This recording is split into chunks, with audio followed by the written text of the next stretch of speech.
नमस्कार, आपण पाहत आहात सह्याद्री न्यूज, आवाज महाराष्ट्राचा। अखेर घाणवड खून प्रकरणाचा लागला छडा, दोघांच्या आवळ्या पोलिसांनी मुसक्या।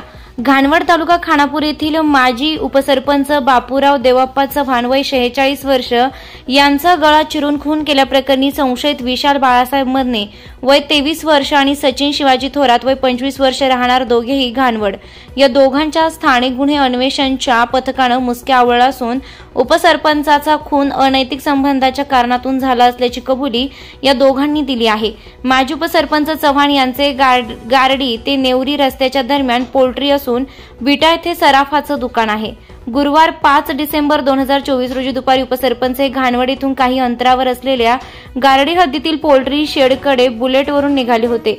गारडीच्या हद्दीत आल्यानंतर हल्लेखोरांनी त्यांच्या गळ्यावर शस्त्राने वार करून खून केला होता आणि याबाबत राहुल भगवान चव्हाण राहणार घाणवड यांनी तशी विटा पोलीस ठाण्यात फिर्याद दिली होती। स्थानिक गुन्हे अन्वेषणचे पोलीस निरीक्षक सतीश शिंदे यांनी संशयितांना पकडण्यासाठी स्वतंत्र पथक स्थापन केले होते। 4 दिवसांपासून पोलीस संशयितांच्या मार्गावर होते।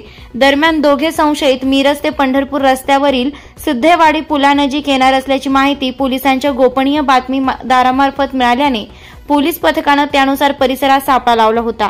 काही वेळाने 2 युवक परिसरात येऊन थांबले असता त्यांच्या हालचाली पोलिसांना संशयास्पद वाटल्याने पळून जाण्याची संधी न देता पोलीस पथकाने या दोघांना ताब्यात घेतले आहे।